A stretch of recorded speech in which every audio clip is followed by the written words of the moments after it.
truth to be self-evident, that all men and women are created equal. Just kidding. Sorry, no. We're not all equal. Inequality, in fact, gets a ton of attention these days. President Obama called it, quote, the defining challenge of our time. But usually when people are talking about inequality, they're talking about income inequality. And income inequality is at its highest level since the Great Depression. Before taxes, the top 1% take home about 22.5% of the national income. Really think about that for a second. For every dollar paid in income in the US, almost a quarter of it goes to the top 1%. A quarter. But income inequality is actually less dangerous than its cousin, wealth inequality. The top 1% hold closer to 40% of the national wealth. So for every dollar in American assets, that's home, stock, savings, all that, 40 cents of it belongs to the top 1%. The top 1% holds more wealth in America than the bottom 90% of the country combined. And a lot of that money gets passed on to their children or their children's children. Take the heirs of Sam Walton, founder of Walmart. None of them founded Walmart. None of them were created equal either. The 6 of them have more than $140 billion in wealth. That makes those 6 people wealthier than the bottom 40% of Americans combined. Now, there's an upside to income inequality. That income is a reward for people who start their businesses and do great things. You can like income inequality, you can hate it, but at least it is money they earned in this lifetime, usually through talent or risk or hard work with a little bit of luck. But wealth inequality isn't like that. That money is often a reward for people who are just born into the right family, and it's money that keeps growing. That's a big point economist Thomas Piketty makes in his new book, Capital. The rate of the return on capital or wealth is higher than the growth rate of the overall economy. So people who have a lot of wealth, they tend to get wealthier and wealthier and wealthier unless something like a war or a tax intervenes. One way they get wealthier, by the way, is politics. A lot of money can buy you a lot of political speech, particularly now that the Supreme Court is systematically dismantling the limits on buying political speech. This is a doom loop of oligarchy. Wealth buys power, power buys more wealth means more power means more wealth, and on we go until a very small fraction of the population has a whole lot of the power and a whole lot of the money. So no, all men and women aren't born equal. Some are born really, really wealthy.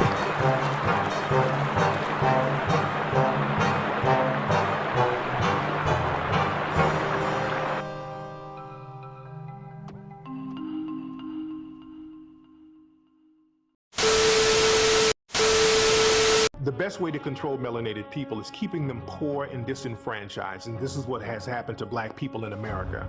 There's a reason why black people have been economically undermined, because it's very easy to control poor people. When people are poor, you can do whatever you want to them, and they won't have the economic power to fight back. They won't have the economic power to put a politician into power to help them out.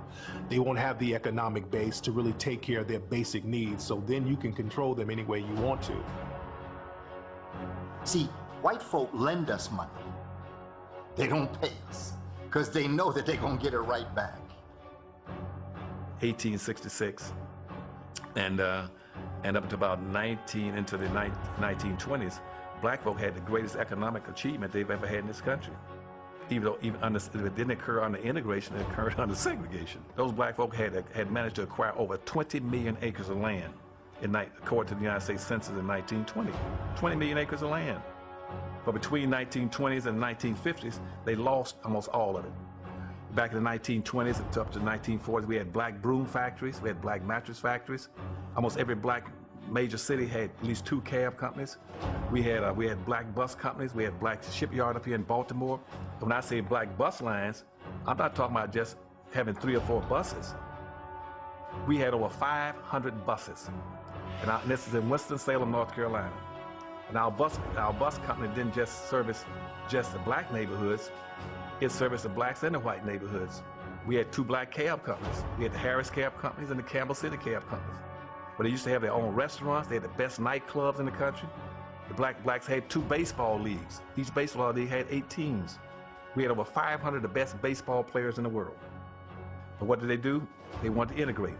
So as soon as they put Jackie Robinson on the Brooklyn Dodgers, black folks said, we'll give up all of our black baseball leagues, black teams, and all our black players, and we can just get 1 black boy to play on a white team. Black Americans were gung-ho about integration because we thought that would be our passport to freedom. We equated integration with freedom. That scared whites to death. And see, at that time you had whites, a lot of these white separate communities. You had white Polish communities, you had white Jewish communities, you had white Italian communities, you had white Irish communities. And white folks said, well, we're not going to if these blacks going to integrate, we're going to come together and organize as a unit. And so white folks then dropped all their little communities and said, no, we're going to organize as a one white bloc. We're not going to talk about I'm being Polish and you're Irish and German anymore. We ain't going to do that anymore. We're going to stick together as a group. We're not going to let all these blacks come and penetrate us. Because we were doing things and becoming self-sufficient, that became a threat. So instead of them just coming out and attacking, because they couldn't just come out with an all-out attack, we were a little bit too strong for that, and we would have fought back, and there would have been a civil unrest that would have definitely undermined the security of the country. Instead, they said, well, let's invite them into a place that they've always coveted, and that is into the white estuaries of power, into the white citadels of power. Let us make sure we bring them in and incorporate them to us, and therefore, being that they're going to have to buy their facilities and all their materials from us, they're going to have to interface with us anyway, they're going to dress like us, act like us, and we will take the best of what they have and capitalize eventually and take it over. We will have quelled or stopped any threat or competition to our business, and that's exactly what they did. So black folks stripped themselves of all their resources. They stripped themselves of their unity. They stripped themselves of the role model when all blacks used to live together. Then they had their own role models. All the doctors and lawyers and teachers with the black lived all together. You had a sense of community. You knew each other. You trusted each other. You worked with each other. You participated with each other. You learned how to buy from each other, to sell each other, to support each other, to care about each other, to love each other. Where black folk up into integration, blacks never locked their homes. We practice a very profound humanity. If an Asian opens a store in our community, we do not boycott and discriminate against them. If an Arab opens a store in our community, we do not boycott and discriminate against them. If a Jewish person opens a store in our community, we do not boycott and discriminate against them. We shop with all peoples. We treat all peoples equally. The problem is they're not treating us equally. See, we caught in our own humanity. And until we begin to address that and demand that others practice towards us the same human concern and love that we practice towards them, we will stay in this situation.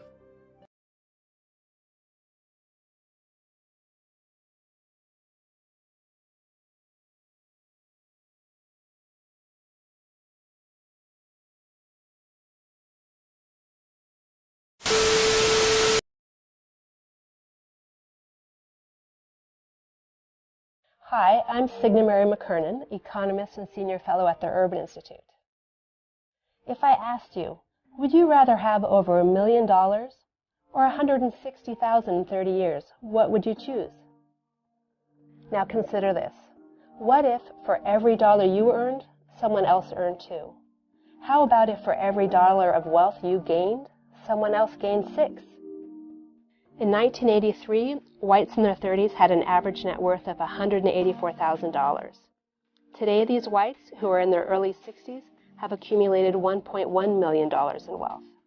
In contrast, blacks have seen their wealth go from $54,000 to $161,000, and Hispanics from $46,000 to $226,000. The racial wealth gap grows sharply with age. Over the past 3 decades, wealth disparities continued to worsen. Though the United States is one of the wealthiest countries, to many Americans this prosperity remains out of reach. Blacks and Hispanics, who strive to make a better life for themselves and their families, do not have the same asset-building opportunities. They are less likely to own homes and retirement accounts, so miss out on these traditionally powerful wealth-building tools. Wealth is where economic opportunity lies. Setting up automated savings drawn from your income allows you to build wealth through education, your home, or your retirement savings. Lack of assets, on the other hand, means a difficult life. When a rainy day hits, you're unable to pay bills and don't have enough food to eat. Our social safety net targets the day-to-day costs of living, but without fair policies, such paths to building wealth vanish. Today, these avenues are harder to access because it's tougher to qualify for home loans. To make matters worse, wealth disparities are passed from generation to generation. Black and Hispanic families are 5 times less likely than white families to inherit money that can help with down payments on a home. In order to narrow the racial wealth gap, we need to lower the barriers to building assets. Here's where things stand. In 2009, over half the $400 billion the federal government spent encouraging families to build assets went to the top 5% of income earners. Meanwhile, low-income families received next to nothing. Now imagine you have the same opportunity to earn income and gain financial security as anyone else. If that's the course we want to set, wealth is where the economic opportunity lies.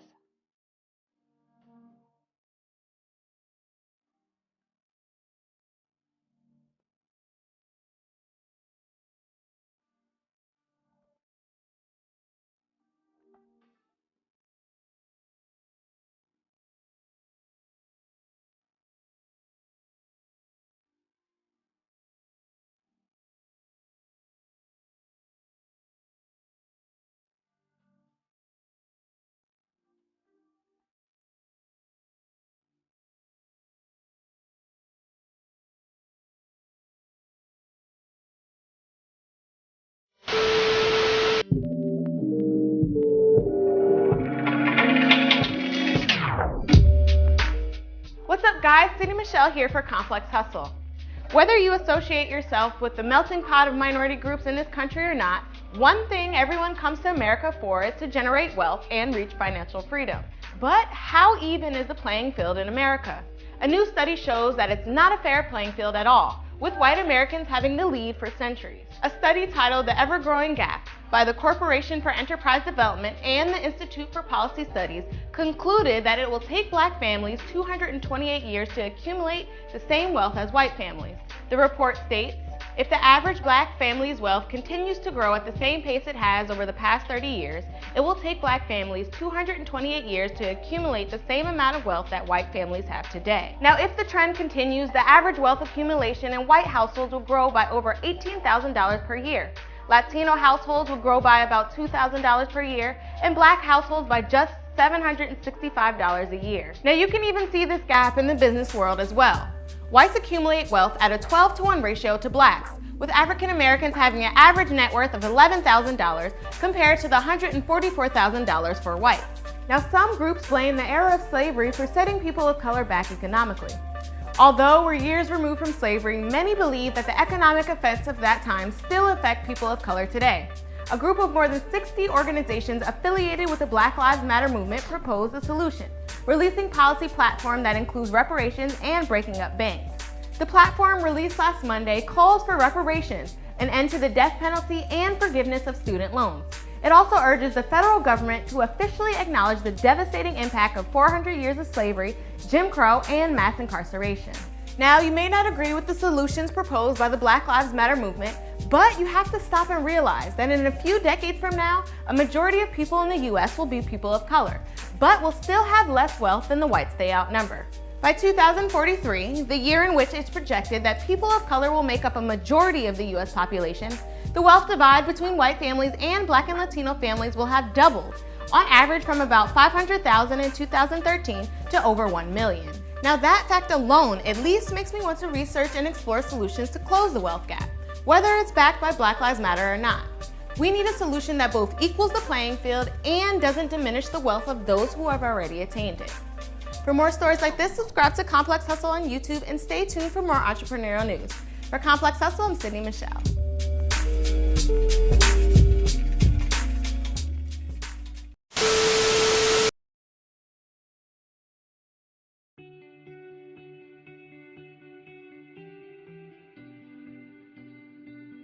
People often ask me what I've done lately after Black wealth, white wealth, and the hidden cost of being African American.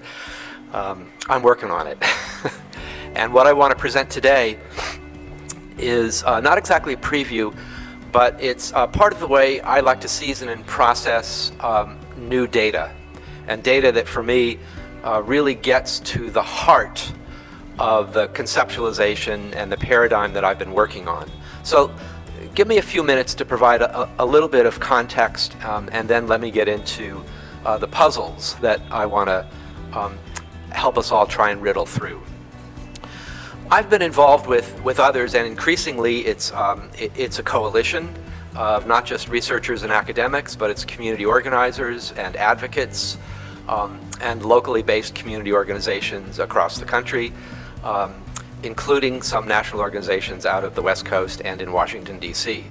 Now, for me, that's a great pleasure to say that after a number of years, the issue, if you will, of the racial wealth gap in the United States is on the table. 2 years ago, it wasn't on the table. When we first started doing this work, 20 years ago, we had to try and figure out how small that table was going to look.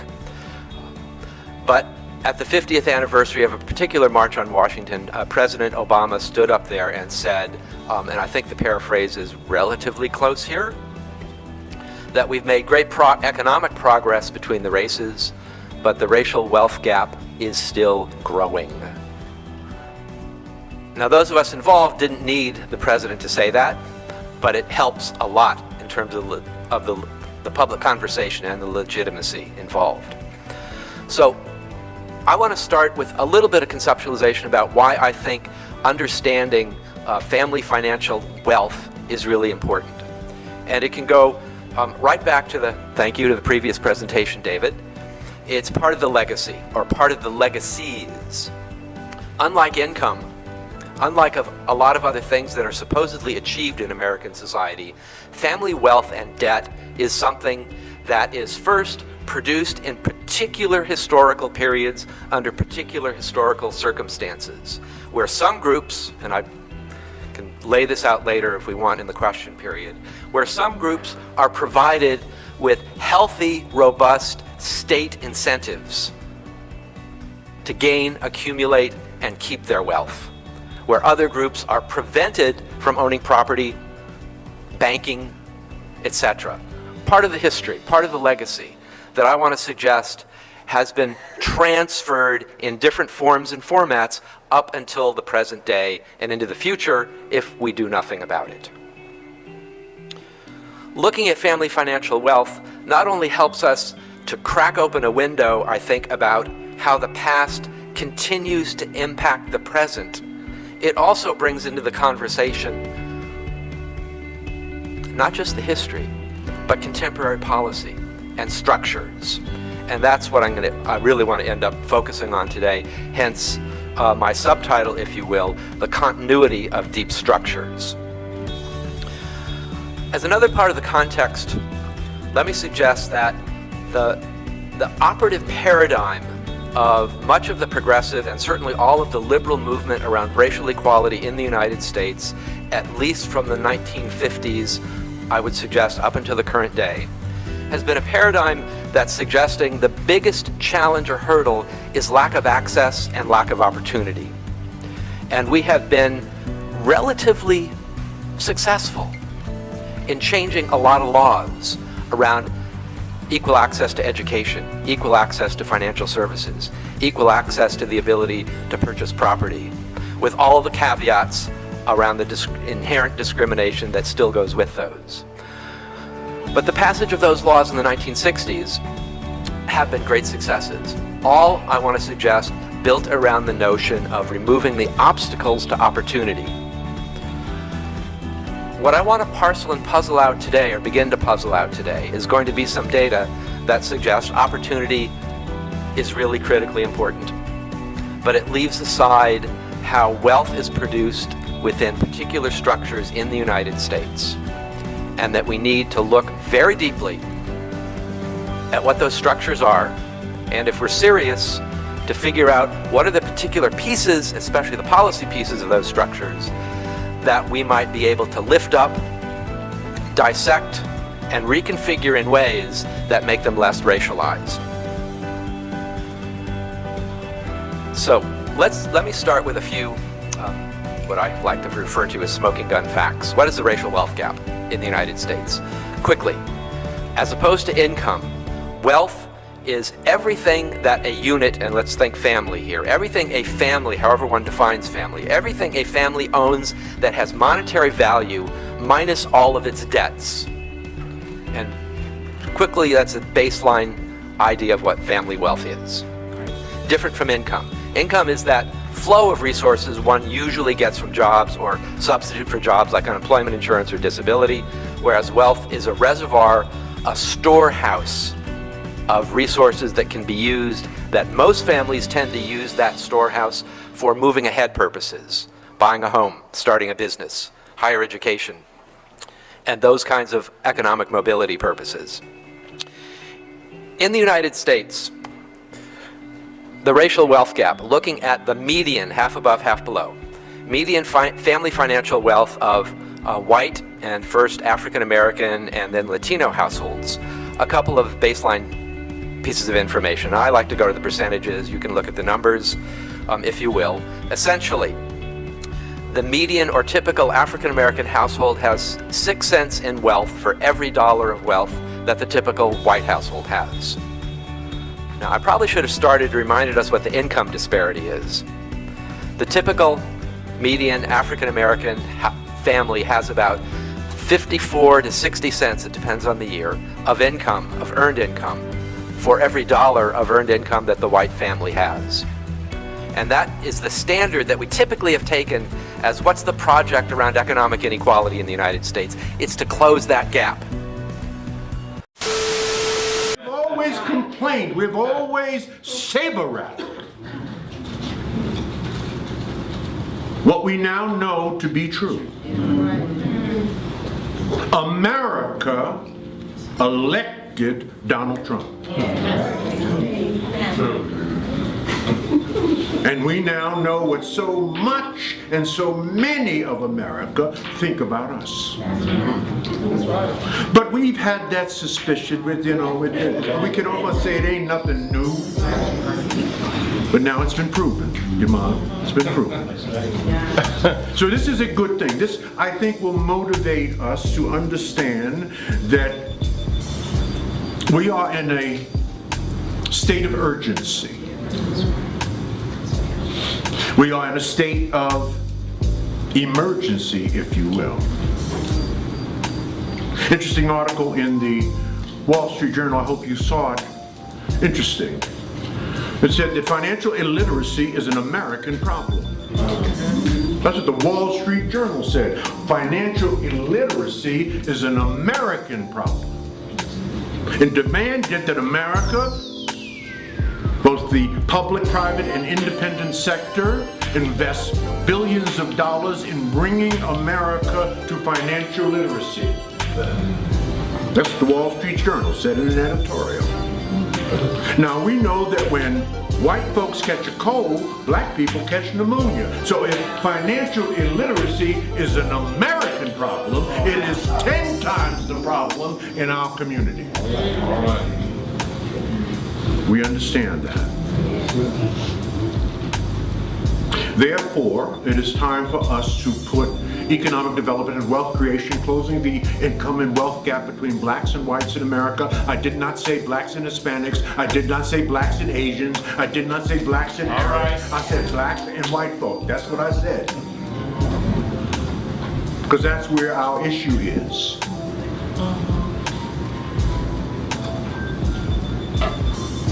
It is time for us to close that gap. It is time for us to put economic development on the front burner. It is time for us to create a mantra and slogan around that idea. And that mantra and slogan, as I have been saying for the last 5 years, is that economics is the new black power. Economics must now become the new black power. All right. And this cannot be done without the cooperation, the investment, and the engagement of the most important, the most trusted institution in our culture, and that is the black church. They must touch it. And so we must devise a system that allows us morally and spiritually to fulfill Proverbs 13:22, that a good man leaves an inheritance to his children's children. That is what the Bible says. Interesting article on the front page of USA Today, Bishop. Thank God it was below the fold, but it was on the front page. And here's in essence what the article said. It said that if nothing changes among African Americans, no, let me back up. But they didn't say that was another article. This one said that African American baby boomers will be the first generation of Africans in America to raise another generation of Africans in America that will not do better than them. So in the 400-year history of our people in this country, we are the only generation to raise another generation that will be worse off. We need our asses kicked. Our ancestors and forefathers must be rolling over in their grave. All right. You can count me out of that statistic. I will not participate, and you must not participate in that statistic. Understand that everything we do for our children, just as everything our parents did, they did for us. We cannot allow this to happen. Not on our watch.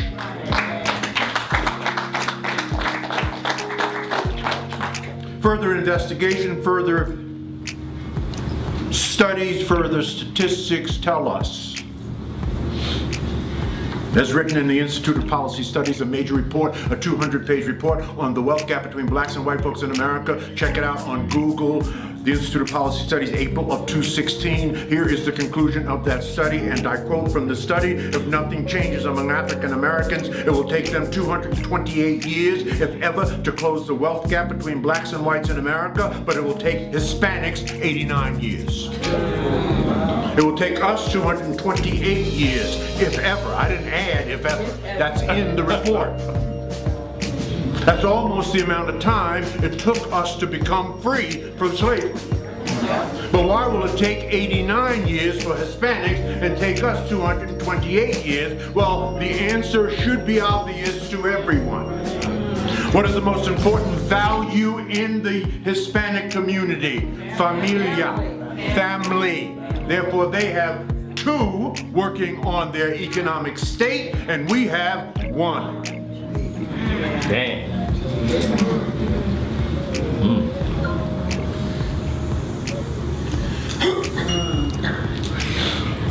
Cover story, Fortune magazine, September of last year. Very interesting story about the wealth gap between blacks and whites in America.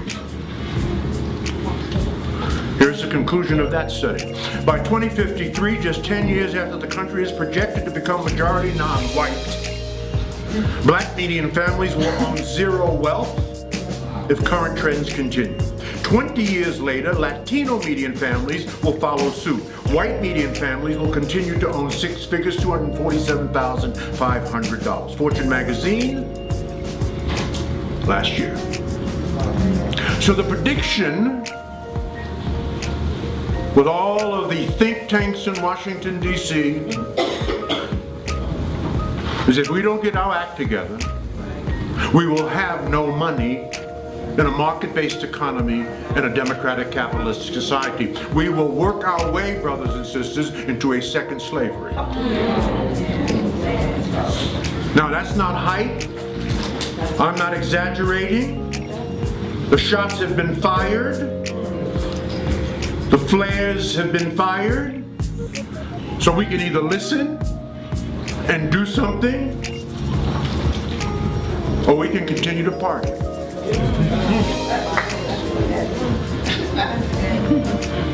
Make Grammy-nominated rap songs. Buy our red bottoms. Gucci's and Ferragamos, and wear all this stuff. Well, let's just see if white folks are right. Now that brings me to a crossroads that we have to engage in 1965. Daniel Patrick Moynihan at the wish of Lyndon Johnson, President Lyndon Johnson, did a major report and study on the state of the black family. It was called the Moynihan Report. Daniel Patrick Moynihan was a New York liberal Harvard graduate. Did his work, published the report, and basically the report said the following. What he noticed through statistical gathering is that the out-of-wedlock birth rate among black families was 5 times that of white families in 1963 and 4, and ultimately published in 5. Out-of-wedlock births were at about 25% then, and in the white community, it was about 5%. We were 5 times higher. And Daniel Patrick Moynihan basically said in his own, northeasterner way, their brothers and sisters, this is what the statistics are, but the federal government cannot legislate your screwing. That's on you. We can't tell you when and who to screw. But here's what's happening as a result of what you're doing. Your rates are 5 times higher than our rates. And if that trend continues and you do nothing about it and you ignore it, within 20 to 40 years, your out-of-wedlock birth rate will get to the 60s and 70%. That will affect and effect the black family structure and ultimately lead you into poverty.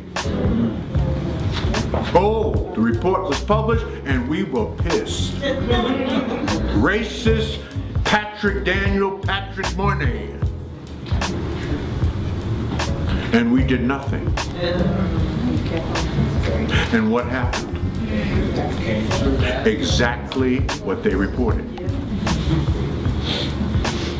So, we don't have to listen to the statistics.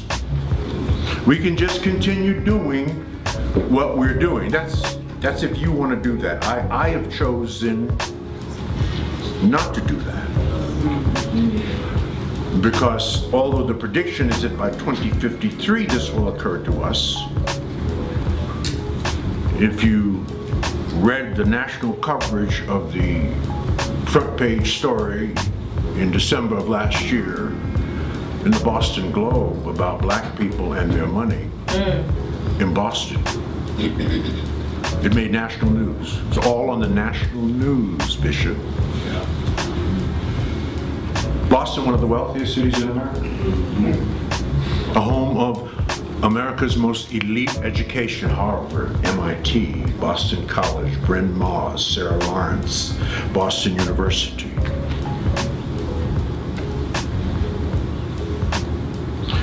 Here was the major headline in the Boston Globe. I read to you the headline. The headline was so egregious, even the headline had to qualify the end result. Here's the headline. This is no typo. The median net worth of black Bostonians really is $8. I said $8. One of the wealthiest cities in America. Black Bostonians are worth $8. Now, I thought the prediction in Fortune magazine is that we would be broke by 2053. Well, black Bostonians are about 20 years ahead of time.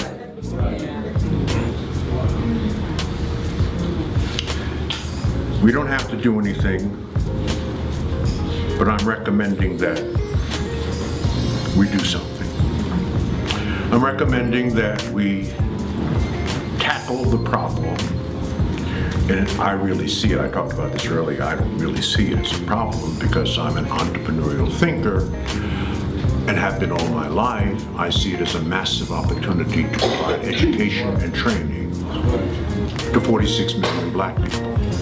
That's what I see. Massive. It's something that we're capable of doing ourselves. So, with that thought in mind, 3 years ago, I began thinking through what was the system that we needed to put in place to institute.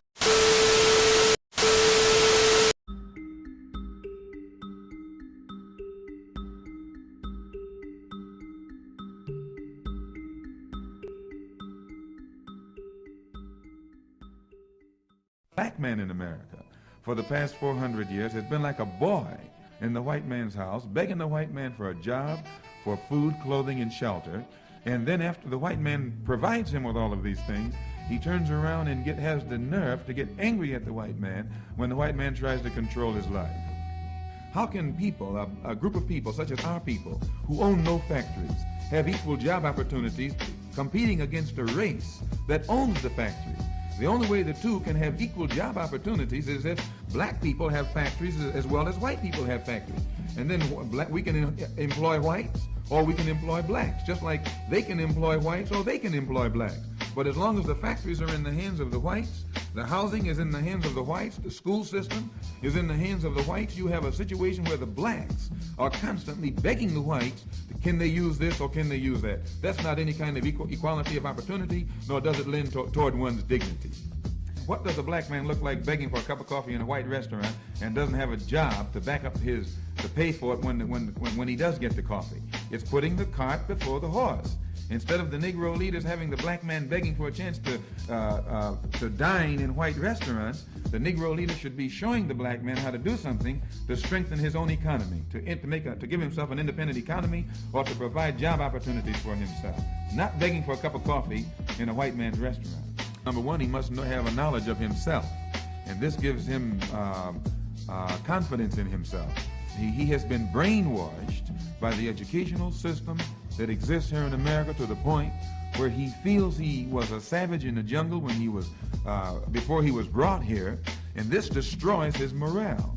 So the number one thing that has to be done, he has to be retaught, he has to be re-educated and made to know that he's a man like anyone else, and then he can stand on his own 2 feet like others. Then if the black man, the black leadership, who has access to all of this money and has all of these degrees today, can't use his talent and his know-how to set up business opportunities, job opportunities, housing opportunities for the black people, the same as the white leaders have done for white people, then these black leaders need to get off the boat. They're not leading our people toward any kind of independence, but they're using their positions and their education and their talent to exploit our people worse than the slave master did during slavery.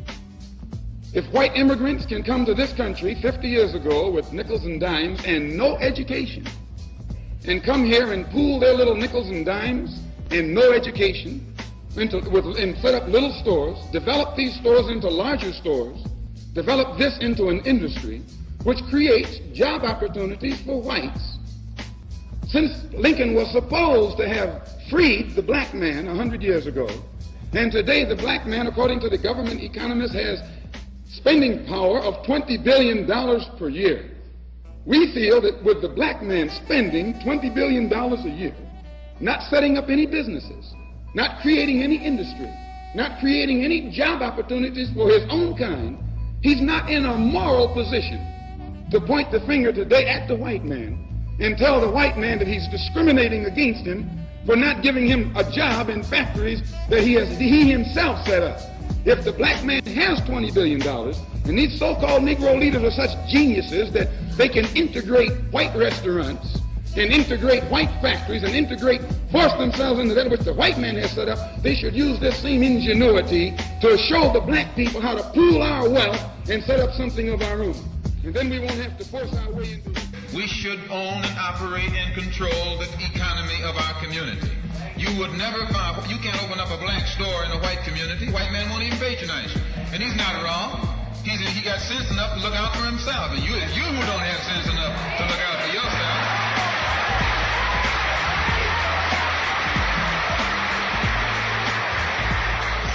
The white man is too intelligent to let someone else come and gain control of the economy of his community.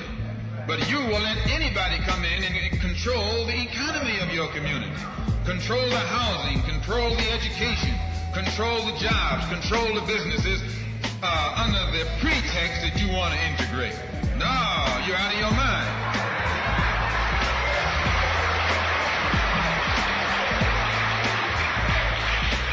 We have to become involved in a program of re-education to educate our people into the importance of knowing that when you spend your dollar out of the community in which you live, the community in which you spend your money becomes richer and richer. The community out of which you take your money becomes poorer and poorer. And because these Negroes who have been misled, misguided, are breaking their necks to take their money and spend it with the man. The man is becoming richer and richer, and you're becoming poorer and poorer. And then what happens? The community in which you live becomes a slum. It becomes a ghetto. The conditions become run down. And then you have the audacity to complain about poor housing and a run-down community. Why, you run it down yourself when you take your dollar out.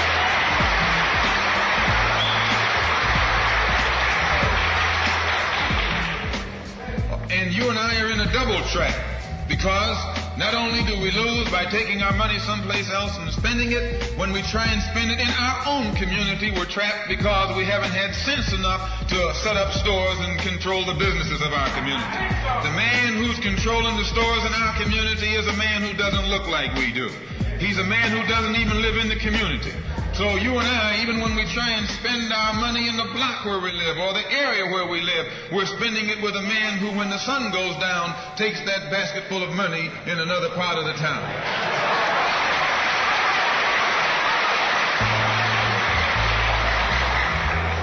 So we're trapped, double trapped, triple trapped. Anywhere we go, we find that we're trapped. And every kind of solution that someone comes up with is just another trap. Shows our people the importance of setting up these little stores and developing them and expanding them into larger operations. Woolworth didn't start out big like they are today. They started out with a dime store and expanded and expanded and expanded until today they're all over the country and all over the world, and they're getting some of everybody's money.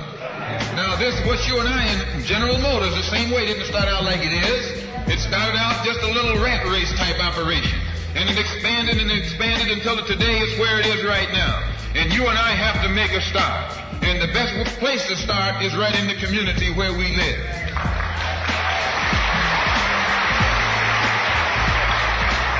So our people not only have to be re-educated to the importance of supporting black business, but the black man himself has to be made aware of the importance of going into business. And once you and I go into business, we own and operate at least the businesses in our community. What we will be doing is developing a situation wherein we will actually be able to create employment for the people in the community. And once you can create some employment in the community where you live, it will eliminate the necessity of you and me having to act ignorantly and disgracefully, boycotting and picketing some cracker someplace else, trying to beg him for a job.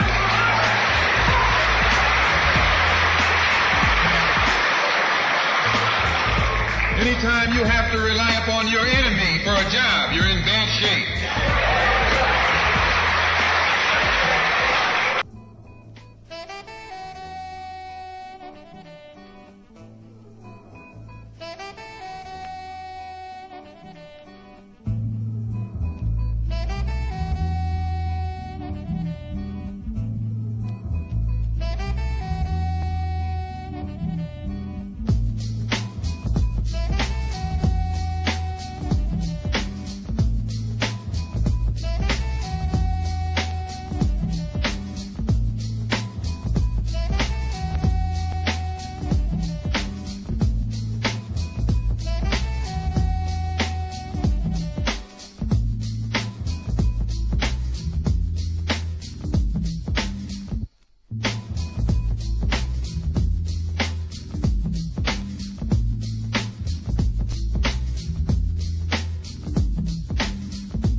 nothing, and the dirt is rich with many treasures.